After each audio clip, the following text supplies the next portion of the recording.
GTTB. And we back. What's all with you? So now, Anthony Joshua and Andy Ruiz are getting back into it again. For the second time in Saudi Arabia. Woo! Doesn't that sound like a beautiful match in a beautiful place that's different from watching it usually like we watch fights in the States or we watch fights in England? But now it's going back to the old days where we start going to other countries and trying to show them and show other people that, hey, we're willing to come to your country, just set up an event and we're ready to come with a money. And that's all good. And I'm happy to see boxing doing that again. But let's talk about the fighters. Anthony Joshua, Andy Ruiz. So, Anthony Joshua 2.0 is what we're going to call him now, without the belts. It's a different version of him, different model, different version, different stats. And we're going to go through those stats and the different differences about him. Number one, the way he's talking now. Now he's more focused on the outside world. He's looking around now. Y'all all saw me, and I'm going to voice my opinion on what you guys think of me now at this point, because I'm trying to do damage control for my career. And we got the best damage control person in the whole boxing. We got Eddie Hearns. You know how Deontay said it, Eddie Hearns. We got him. The best double and triple talker in the game. Joshua's even learned from him. You can hear it now because it's not the same. Like I said, Joshua 2.0 is not talking the same stuff that he was before, that he was talking before he lost all the belts. This is a different person. Totally different person. This person is, I was not too fond of Lennox Lewis. I'm not fond of Lennox Lewis. Some people should shut their mouth, you know? And Andy Ruiz is just the same person, you know? It just feels good to win, and I'm so happy, and I do this for the fans, and I will never disappoint the fans, and I'll be nice to the fans, and thank you for coming out and making me the champion that I am.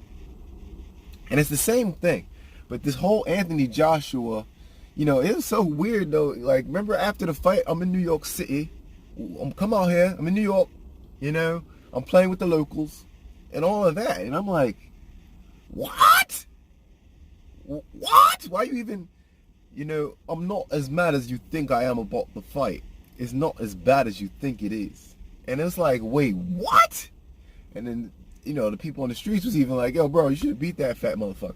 Not that they knew about Andy Ruiz and the skills and the fast hands that he's gotten, but bro, your attributes, you could at least held him off a little bit if you're going to be on the defense and finish the fight.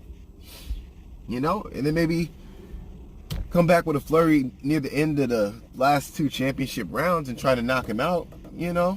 But he couldn't do that. So we got to talk about that as well. His defense.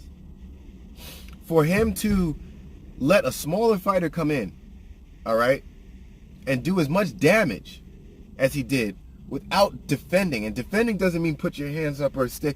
You can defend with a jab. Just keep him out there. You have a super reach advantage on this man. And you could use your footwork to stay away from him and let him, you know, dip under his shots, you know, and counter. Joshua was coming straight at him like, I'm hurt, I'm still gonna come at you. That to me shows lack of, you know, ring IQ. But on the other side for Joshua, yes, you don't have the belts anymore. Yes, it's liberating. Yes, the attention is still on you, but you not have the people still think he's gonna lose, you know, for the second time. And I'm gonna tell you where I believe what's gonna happen, but actually I can't tell you right. I can only say a couple of things, but until we actually see some more evidence, like in the gym and press conferences, then we can't really make any decision until it gets closer to the fight. But Joshua's definitely saying he's more hungry now, and I am seeing more electricity. He's starting to talk to, like, the same thing. He's talking to other people, talking about Lennox Lewis. He's voicing his opinion. All right? And even Eddie Hearns is trying to clean it up. Like, that's not what he meant. Look, I don't really care what he meant. It's just the action of him actually speaking about someone else other than himself is kind of, it's a double-edged sword. Maybe people look at it like, he's still upset that he lost. And some people are like, yeah, he's free and he's saying what he wants to say.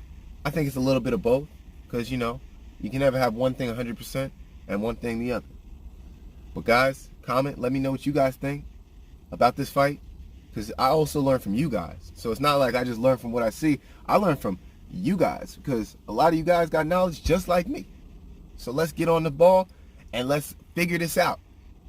Tick, tick, tick.